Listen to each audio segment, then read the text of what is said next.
Okay, so good evening, everyone in the New Mexico, and I think maybe there are some from California and New York, and then I see some in from Australia. It's afternoon. I know Steve and me are good morning. So again, I'm so happy to be able to connect, even though it's through the technology, Zoom. But I'm very happy and grateful, and to be able to have this opportunity to be able to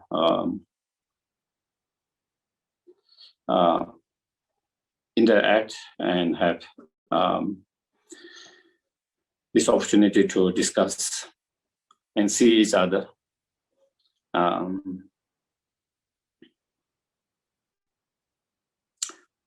So today's topic that has been requested is, how does karma work if there's nothing truly existing that goes from life to life?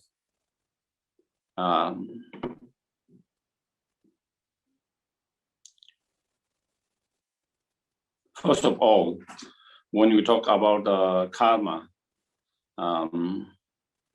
the functioning of law of cause and effect in relation to related to human sentient beings, intention and motivations.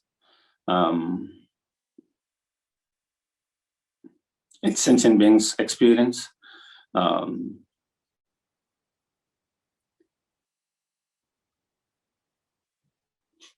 In terms of experience and result of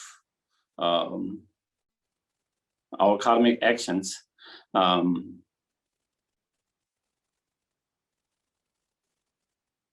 way it is experienced, according to the explanations that you see in Buddhist scriptures, is that, especially like in Lamrim's other teachings, is one can experience some of the karmic experience, one can experience within this lifetime, you know. And some of the result of our actions might not experience this life, but it could experience in future life, next life. And some of our karmic actions result might not experience in very next life, but it will experience in much more future life later, much on, when the cause and condition come together. So, so we have to understand, you know, the karmic result can be experienced in this life or in the futures. So when we explain experience the result of karma in future life, then of course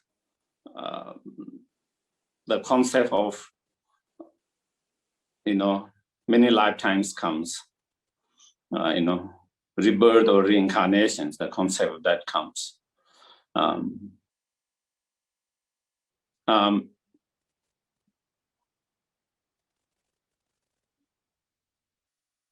When it comes to rebirth or reincarnations, there has been a lot of thought given to it for many thousand years.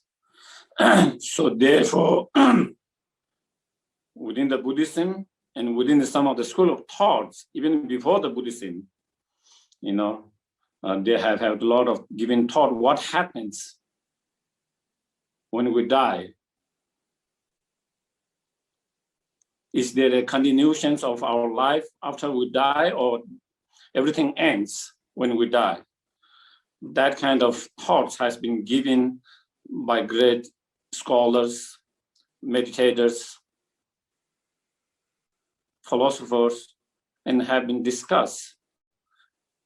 And so within the non-Buddhist schools that came earlier than Buddhism, there are some schools who believe that there is some schools which believe there is life after life.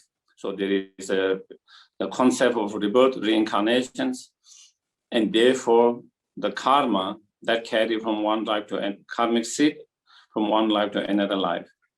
Then there are some other schools who doesn't believe. Among some of the early schools, there are some schools who doesn't believe there is a life after this life. So when this life ends, then that is it. That is the final. There's nothing that follow. And so therefore there is no concept of karma that carry from one life to another life.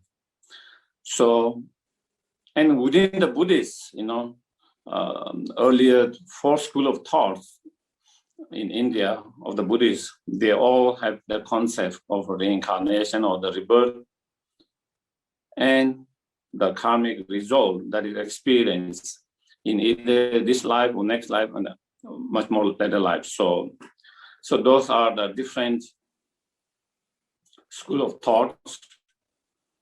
And those schools of thoughts are not just they don't come to that kind of conclusions or belief just because their teacher said or master says or someone, their founder said. But that has been examined, analyzed for over centuries. There's a lot of writing, discussions among those who believe and who doesn't believe. There has been a lot of,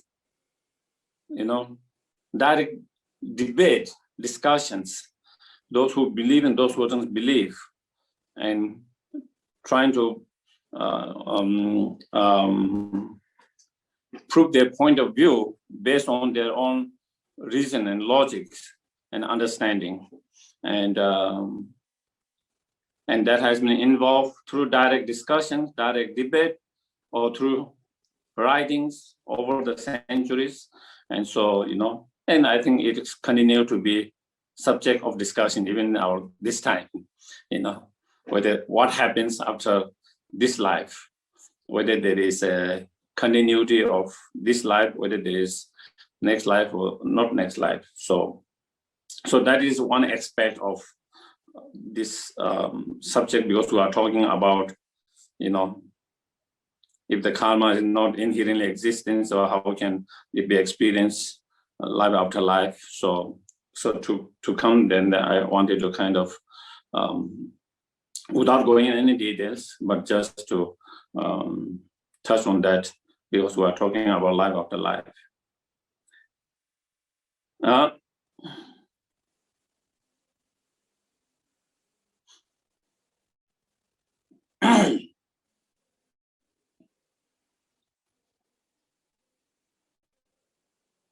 So, as I mentioned, among the Buddhist 4 schools of thought, they all have same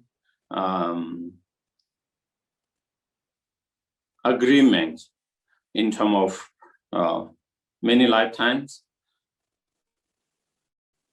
and the concept of karma. So there is no disagreement on that subject, even though they have disagreement on many other subjects. But when it comes to that area, then particularly the concept of reincarnations or rebirth in many lifetimes, and the concept of the karma, they don't have disagreement on when it comes to that. But when it comes to whether karma exists inherently or not, then there is a disagreement, among the different Buddhist school of thoughts.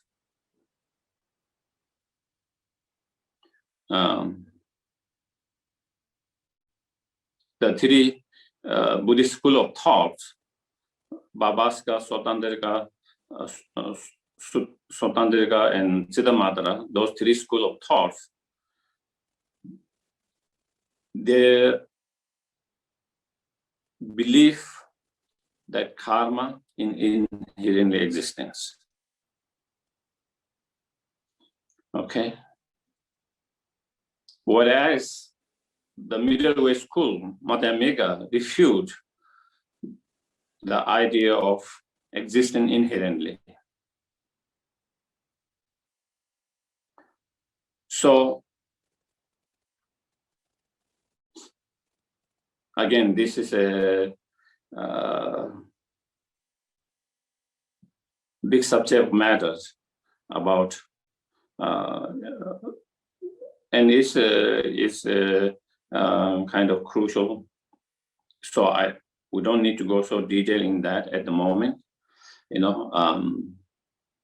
So according to the middle way school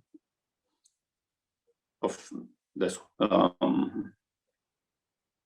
such as Nagarjuna, you know, his thoughts, there is no inherent existence. So if there is no inherently existent karma,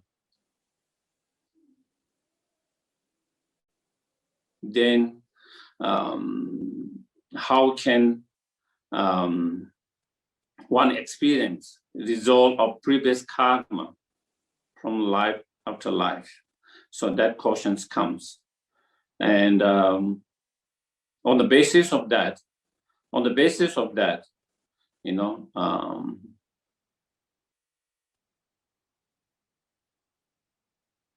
so many of them, other schools, believe there is inherently existence, not inherently existence, like in some earlier school of thoughts. So therefore, that is where there come the idea of permanent self.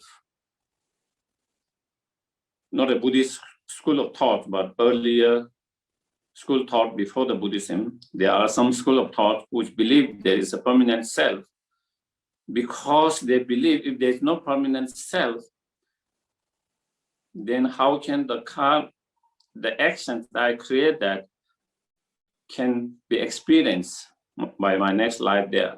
And so therefore they think they need to be something. So that's where they come this idea of permanent self, which is experience, which follow life after life, that self. And that is the one which experience the result of karma, you know. But that kind of permanent self idea is refuted by, again, all the four schools of Buddhist thought. So they all said there is no permanent self, but then who is the person that experience the result of next of our these actions of this life? So then, you know, different schools come with different ideas, you know. Some of the schools, they think the continuity of aggregate is the self that experience the result of karma. So, you know, so the continuity of our aggregate, that continue from this to next life, that aggregate, the continuity is the one that is carrying the karmic seed, and that is the one that is experiencing the karmic result.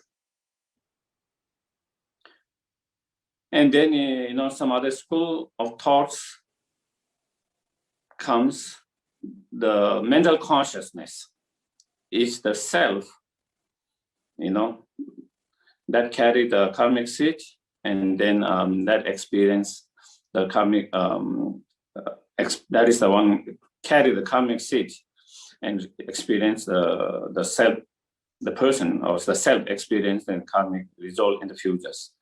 You know, so because they think the sense consciousness, when we die, it stops, but the mental consciousness still continue. And so therefore that is you know,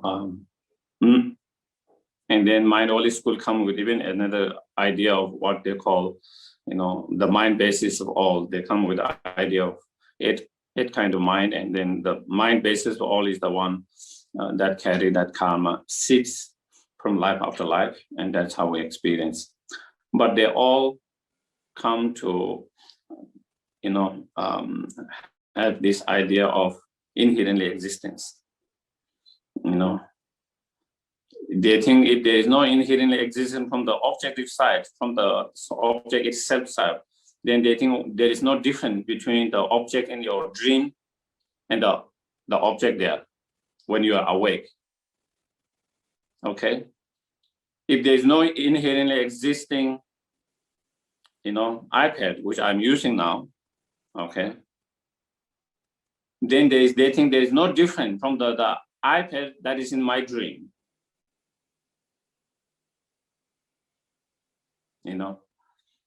And so therefore, in order this iPad to function as iPad, it has to be inherently existing from the object itself.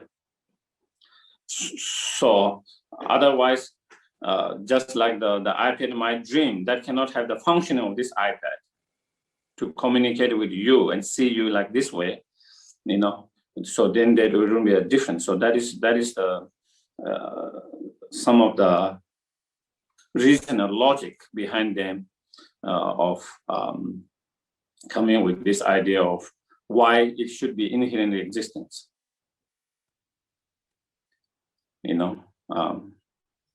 And so, but middle way school, Nagarjuna School of Thought, they refute this idea of inherent existence, self, or inherently existing any objects. While is devoid of inherently existing, at the same time, it is able to function, and it is able to function the objects, the function of cause and effect, all of that, and that is one of the difficult point of understanding, and that is why those different great scholars, the philosophers, have a different view. If it is easy to understand, they wouldn't have much difference, disagreement. But because this point of matter is not so easy to understand, and so here from the mind.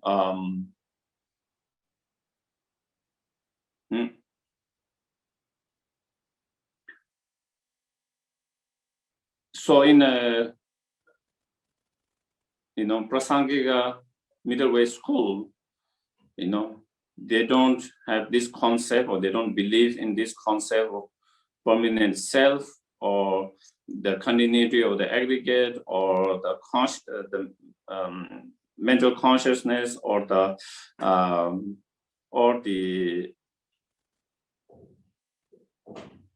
mind basis of all as being a self that continue and carry the karmic seed, and that is how we experience the karmic result.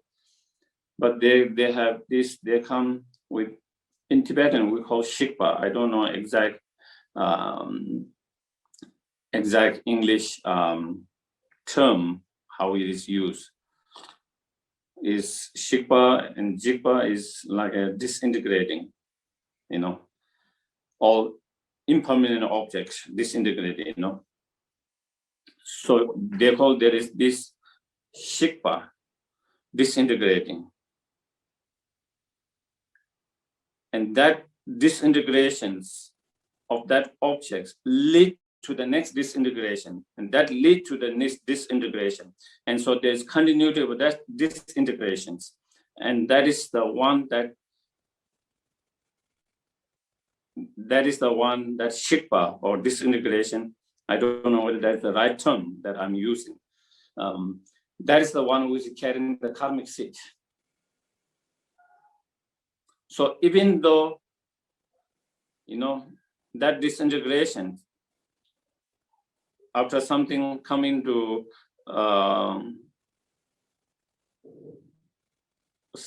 whatever objects come into existence, and then that disintegrate,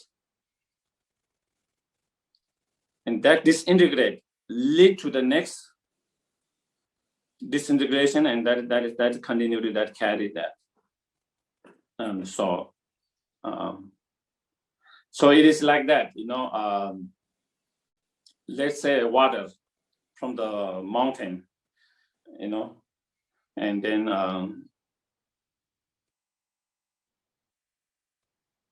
river running through, mountains and then hills and lowland and over miles and miles and back to oceans. So from the mountain, maybe some kind of something is being carried. Let's say leaf of a leaf from a tree. The nature of water change. From the mountain, maybe it's more clear, and then it comes down. Then again, it gets more dirty in certain areas, more polluted. Again, it goes, and then again, maybe there is waterfalls and that, and again, there's more purified, and then maybe it's more clean, maybe it's more safe to drink. And then again, it goes down, maybe there are animals and animal poops and so on. Maybe it becomes polluted, it's not safe. So the nature of that water changes but it keeps on carrying that leaf all through that until something happened to the tree, until something happened to that leaf, until that happened, something to it continued. And so that is like that. The karmic, even though that disintegration is changing, disintegrating from the one, but it's being passing to one, it's giving that continuity, So from the Nagarjuna point of view, if it's inherent in existence, then it is not possible to experience the result of karmic, result of your past actions. If something is inherently existence, then it can't be changed. It can't be changed. It becomes static, permanent. And so therefore, it can't be experienced. But because it's not inherent in existence, therefore everything is possible. Because it's not inherent in existence, therefore things change due to changing cause and conditions. And due to the change in cause and conditions, then there is possible of reincarnations. There is possible of karma being carried continually. And there is possible of experiencing result of karmic seed, the action that we created now, and the seed left in our consciousness or in that disintegrations, and then later experiencing of that when certain cause and condition together, then that karmic seed, that karmic seed result is experienced. And so therefore,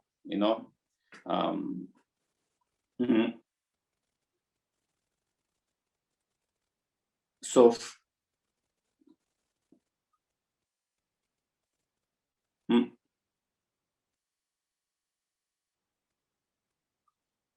when some of the schools kind of debate or to Nagarjuna saying, if things are not inherently existent, then how can there be a cause and effect? And if there's no cause and effect, then there wouldn't be suffering and it causes originations. There wouldn't be the path and the result of that path cessations. Therefore, it has to be inherent existence. And to that, then Nagarjuna explained, it is the other way around. If it's inherently existent, then there wouldn't be possible of cause and effect. And if there's no possibility of cause and effect, then there wouldn't be possibility of suffering and cessations, and the path and suffering and origin and the path and cessation. Therefore, there wouldn't be possibility of Four Noble Truths. because it's not inherently existent, all this is possible. So, and so therefore, that is the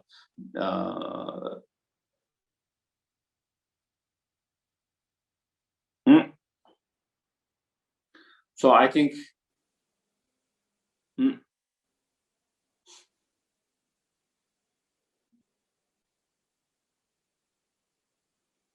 the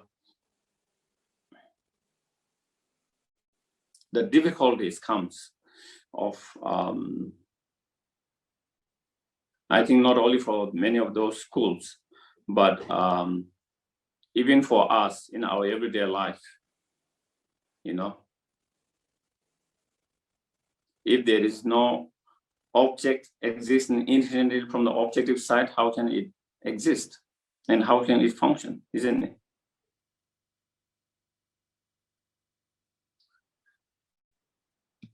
To my consciousness, this iPad appear as existing inherently from its own side. It appears, not only it appear, my consciousness kind of, my consciousness perceive as it is.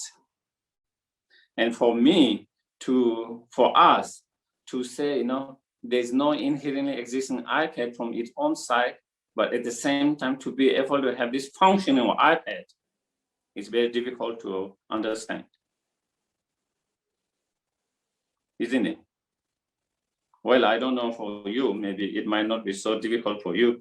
To me, that is the difficult point. You know, that's why, you know, and that is similarly their point of view. That is where we are unable to make distinguish between the iPad in my dream or the hallucinating iPad and this iPad. Because in our mind, this is the real iPad. The other one is fake iPad. That is in our hallucination or in our dream, or whether it is created by magicians. That one is fake, that is not real, but this one is real, that is exists inherently from its own side. Otherwise, how can this have this functioning of what it does? Unlike the iPad in the dream, that doesn't have this functioning. And the problem is that, you know, whether it's us or those school of thoughts, is not, while the iPad or the life of the karma, all of them, all the objects, while they do not exist truly or inherently from its objective side, at the same time, it's able to function. At the same time, there is the functioning of whatever that object. And to be able to see that those together is the where the difficulties.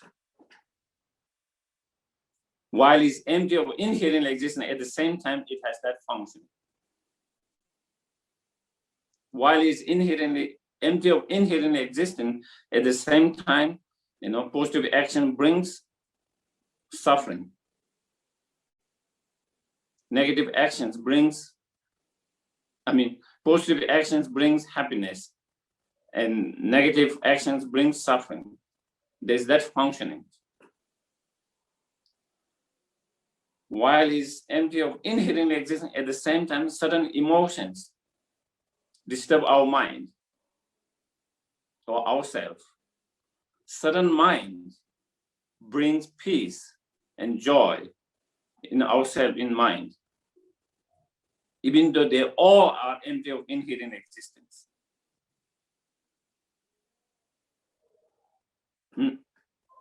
So not being able to understand that create this misunderstanding. If there's no inherently existing karma, then how can, how can one experience the result of that life after life? I think that and again, it is that kind of doubt is something that we all have. Not only we have, even some of those great scholars, philosophers, seem to struggle to understand if there's no inherent existence, how can it functions? How can different objects function differently in their whatever their functionings are? And so I think to understand that, then we have to understand the point view of prasangika, the point views, and definitely, it required more study, more reflecting, more contemplations. All has to come together. We have to apply all of them. Certain things, sometimes there's no extra explanation by word to clarify, because we always try to find clarification by words. Do you get it? Oh, I can't this. Can you clarify? Can you give more words to it so I can understand? And sometimes you already have all the clarification that is needed by the word itself, but still our doubt is not being clear. And sometimes it's not just the word, then you need to reflect and contemplate. And with that kind of reflecting, contemplating, things start to open up and trying to feel it.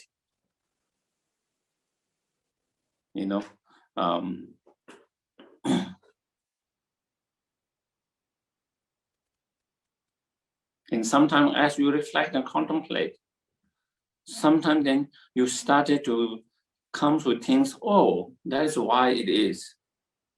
Oh, that is what it is. Then your own mind, with that kind of curiosity, that kind of reflecting, that kind of contemplations, open up your mind to have a more deeper understanding, more better understanding. And that is what contemplation, meditation, reflections does. And that is why, but to meditate and to contemplate on something, of course, you need to have some understanding through studies, but it is not enough just by studying itself. We have to reflect, contemplate more deeply on that subject matter over the time. I think, and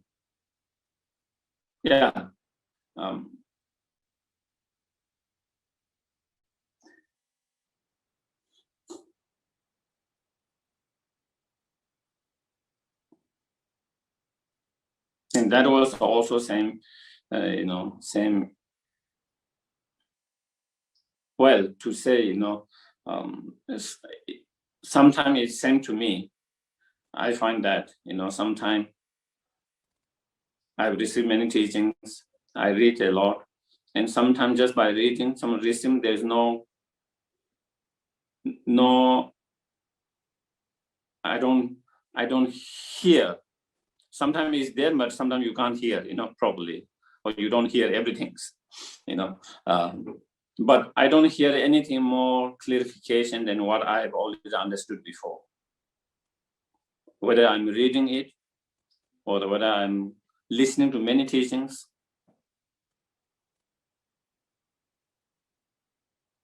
but when I started to reflect, contemplate on that particular subject, that particular matter, and over the time, reflect and contemplate over the time, then,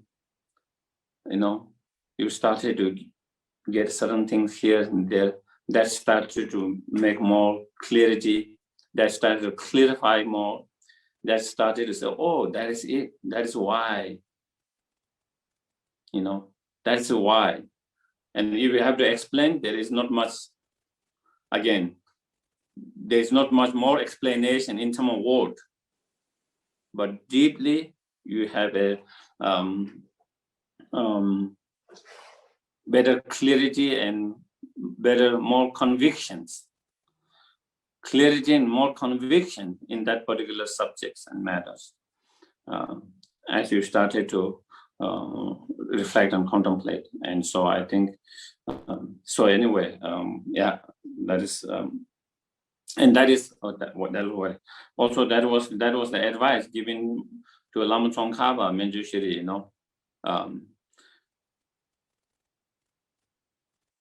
when Lama Tsongkhapa asked, early part of his life, whether his understanding of the emptiness is correct according to the middle way schools or prasangika. At that point, Manjushri said, your understanding is not a prasangika or middle way schools, And so he told Lama Tsongkhapa how what I need to do to have a correct understanding of realizations, and can you give more teachings or clarifications? And Manjushri gave some, explained a little bit, and he said, I can't understand that. I don't understand that. Lama Tsongkhapa said, I am not understanding what you are saying. And then Manjushri says,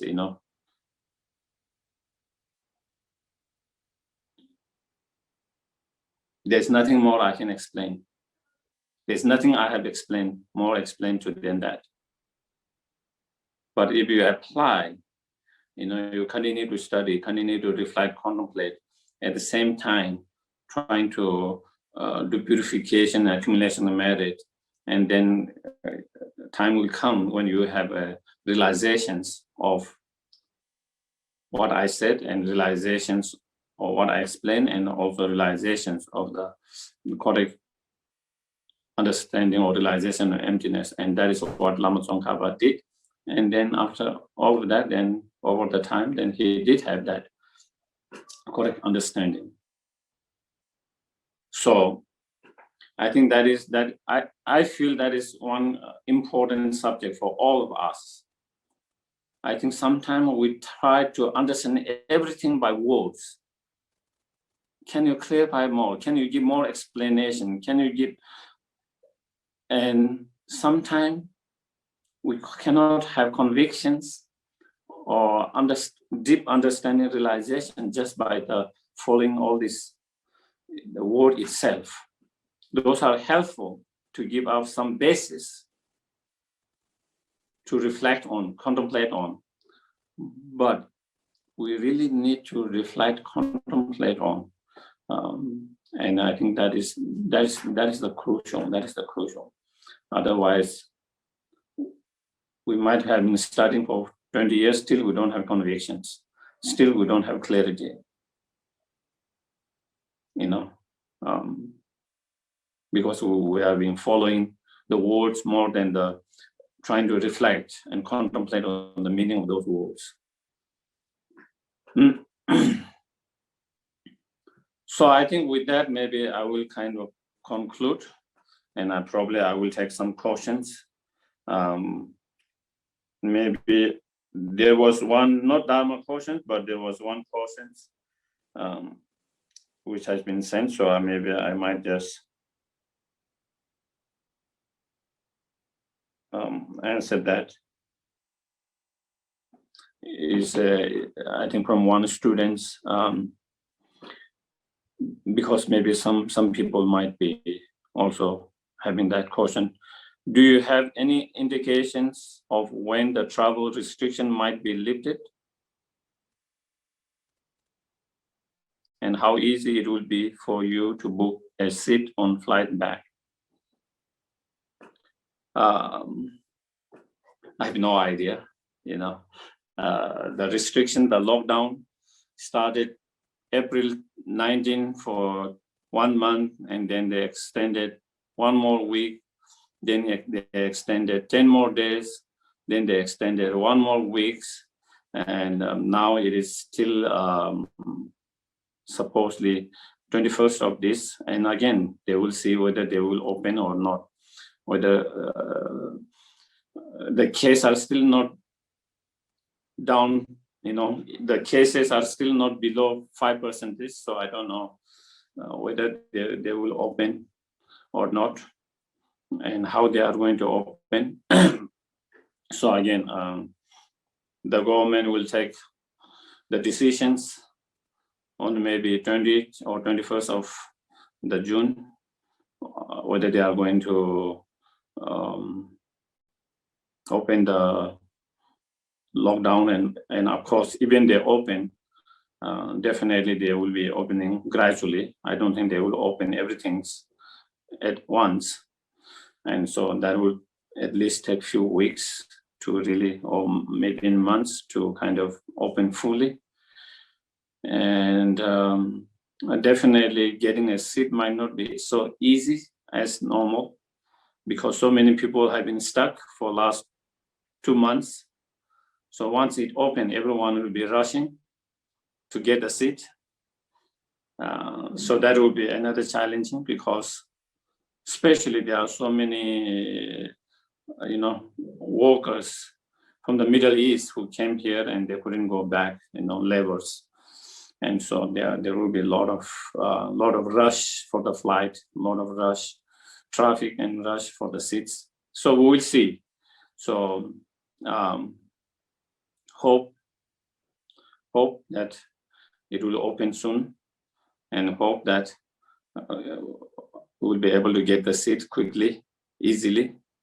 But everything is kind of in the air. So yeah, I think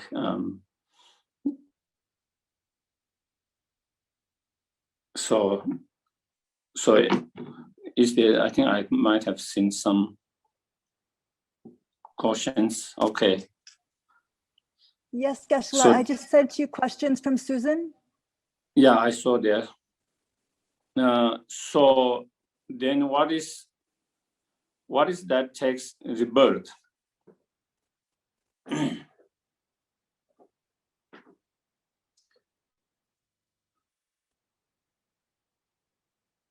Is the consciousness that takes the rebirth, or the self in terms of prasangika, merely imputed self. The merely imputed self, that is non-inherent existence, is the one that takes rebirth. And that merely existent self is refuted as a self on that most subtle consciousness, clear light consciousness. So from the Tantric point of view, the most subtle mind, the clear light consciousness, is that one that grows from one life to another life. And that is the cause of rebirth in samsara, as well as that is the cause of nirvana as well. And so, is Buddha free of karma? Definitely, Buddha is free of karma.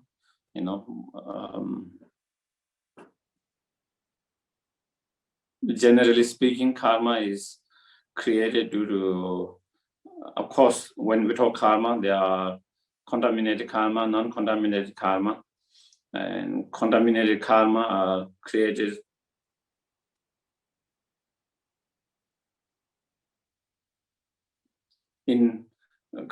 by those karma are motivated or influenced by the delusions. So those are contaminated karma, which are the cause of samsara. And then, of course, there are non-contaminated karma that are created by arhat and some others. But the Buddha themselves, the Buddha has, you wouldn't There's no term of karma, so Buddha is definitely free from the karma. Its functions due to the aggregate. The functions of objects are due to the coming together of many cause and condition together, For example, iPad, the function of iPad because there's the electricity. For example, the function this now as a zooming something because there is electricity, there's chips, there's so many things that is put together, and there's internet or whatever. So coming together of many cause and condition together create that functioning, whatever that functioning is. So it is not just one cause and condition, but many cause and condition coming together, put together, that give rise to the functioning of whatever that object is.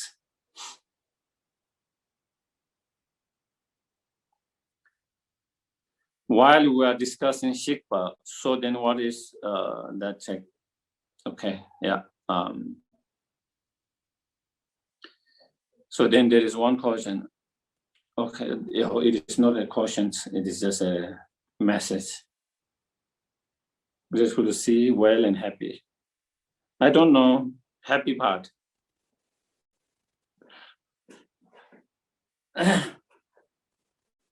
Yes, just joking. So again, any questions or any comments?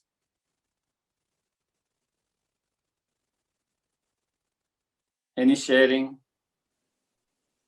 Geshe-la, there was one more from Susan. It was, don't we continue to create karma as long as we are in samsara? Yes. As long as we are in samsara, well,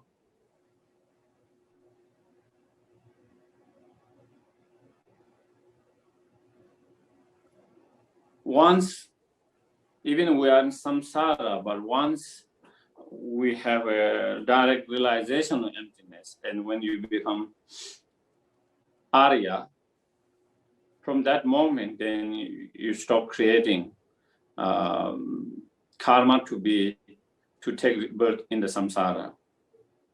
So then from that on, you don't create any more new what we call throwing karma or projecting karma. That means karma that project or throw us in the samsara rebirth. So from that moment, then we stop creating that throwing karma anymore. But until then, we will continue to create karma. Yeah. But once you have direct realization emptiness, then definitely, then from that moment, then you don't create any new throwing karma anymore.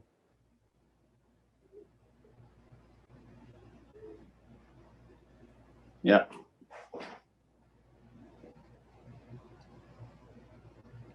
So any other? There is one.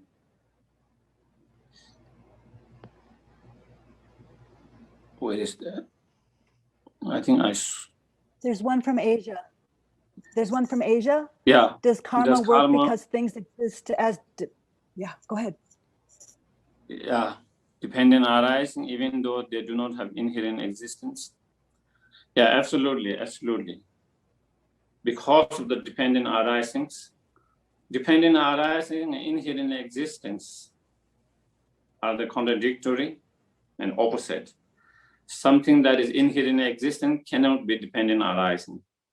Something that is dependent arising cannot be inherent existence. And definitely because of dependent arising, then karma is possible. Because of dependent arising, then certain cause and condition come together. And due to coming together of many cause, condition, energy together, it produces result of that particular energy, that particular cause and conditions. and that is the result. And so that it becomes possible because of dependent arising. Definitely. So the karma is possible or functions because of the dependent arising. If it isn't dependent arising, then there is no cause and condition coming together. There's no way of any cause conditions, energy coming together and producing particular result. And so therefore, karma will not be possible.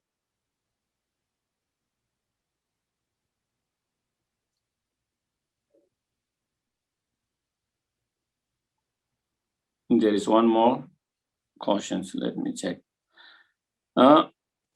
Could you please differentiate between the law of cause effect versus karma? I think, I think anyway, when we talk about karma, we are talking about something that is experience related to sentient beings. When we talk about cause and law of cause and effect, it doesn't necessarily be that. For example, whether you plant it or whether the wind blow it or whether the bird carry it and seeds drop into a earth. And when the seed is dropped, whatever seed is dropped into the earth, and when there is enough moisture and conditions, then it will grow, whatever plant it is. And when it grows, then definitely it has effect on the environment or other things. So that is law of cause and effect.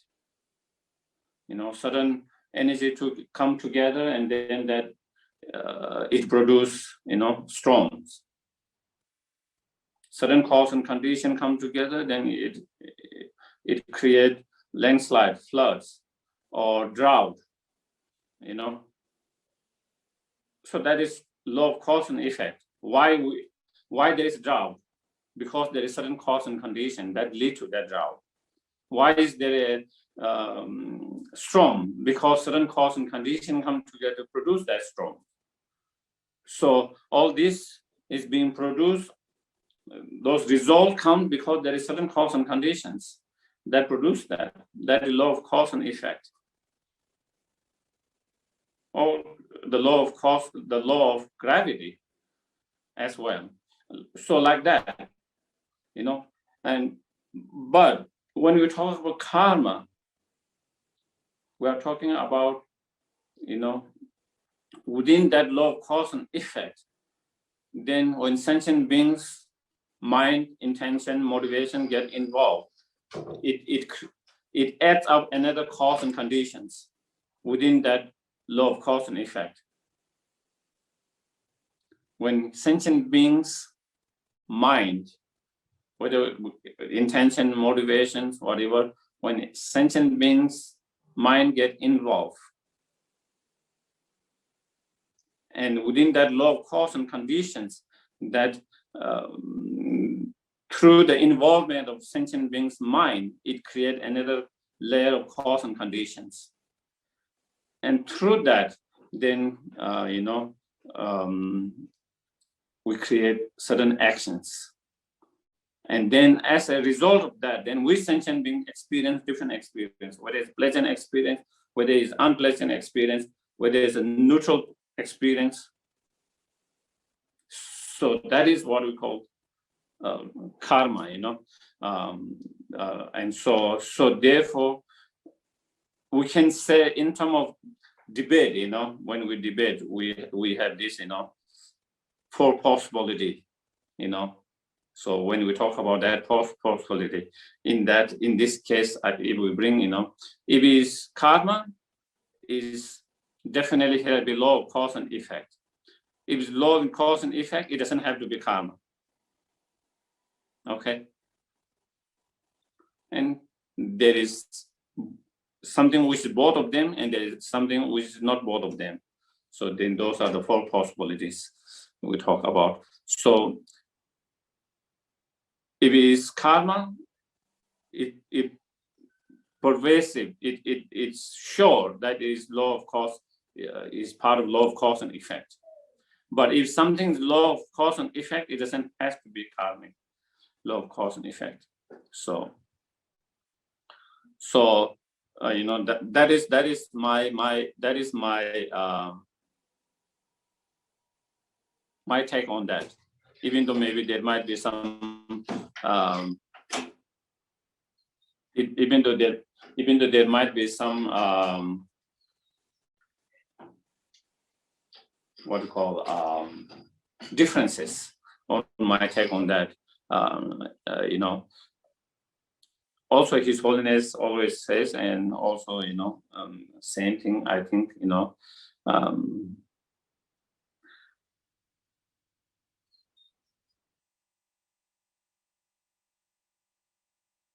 by when the bird drop any kind of, let's say, sunflowers seed, or the wind carry it, and then you know, when then there is enough rain and good soil, and there is another obstacle, then it will produce the sunflower plant, and then eventually sunflowers. I don't know whether we can call that our karma, you know. Definitely it is law of cause and effect, but that kind of law of cause and effect, I don't think we can say that it's our karma, function of that our karma when the seed. But of course, our experience with that flower is our karma. But the, you know, whatever our experience in relation to that flower, that experience is result of our karma, you know. So yeah.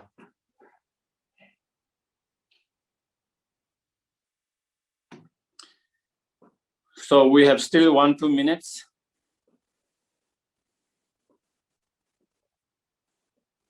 If any questions. So then, yeah, if still there's some time for questions, if anyone, but I don't know. So then if we don't have question, then we kind of end here today, and then hope to, yes. Maybe. Yes, please. I wanted to ask, just in practical terms, you know, if I remember karma, how does this protect me? When I start to feel upset, I start to get angry. Like, how does remembering karma, like, what is the trick, the mental trick, so that I can kind of protect my mind or protect the other person when strong emotion arises, using the thought of karma? I think, you know, when we are able to remind ourselves or remember it's a result of my karma, then I think we stop blaming others. And when we stop blaming others, because a lot of time our emotions arise when we started to blame others for our situations, you know. But when we kind of accept as a karma and take certain responsibility and many other cause and conditions together there, then I think it can give us some kind of more peace, because my mind is not steered by anger because I blame someone, because I think instead of saying it is my karma and some other condition, but then I completely blame that person for my situation, my experience. So then my mind is much more disturbed, because I blame there and there's anger, and that disturbs my mind. But once I started to kind of able to remember, and not only just remember, but really having convictions and really take it's really my karma, then we stop that mind blaming and having anger and hatred feeling, whatever those feeling. And so that can stop all this negative feeling that disturb our mind and give us some more kind of peace. And also personally for me, sometimes, when your mind started to become too wary and fearful of certain things, what might happen, what might not happen, in all these unknown situations, possibility of going, all these things, having a conviction karma and accepting whatever is according to my karma, and I will be okay with that. So then I think again, I find that helpful to be a little bit more calm from all this kind of volcano of fear, worry, anxiety, whatever those things happening, but just trusting in your karma. Just being trusting in your karma, whatever is supposed to happen, so be it, and willing to accept that, put you in much more peaceful, calm. Sometimes definitely we don't know what the future holds, what can happen. Things can go up and down, right inside, everything's. And a lot of time our mind get too caught up in those unknown and fear, worry, anxiety, all of things. And that can be kind of unsettling your mind and peace. And to have that strong conviction karma can kind of, and accepting the result of that karma can make you more kind of mind more peaceful, more settled, less worry, less fear, less anxiety, whatever, So I think those are some some of the health that can help our mind to be more peaceful, more calm, less disturbed, Yeah. Thank you. So yeah, so nice to see Aja, and also Jackie. I didn't see you before. I see now. Thank you. Okay. Whenever Lindy. Okay. Thank you. Thank you, Geshe-la. Thank you, Judith. Nice to see you. Thank Okay. you.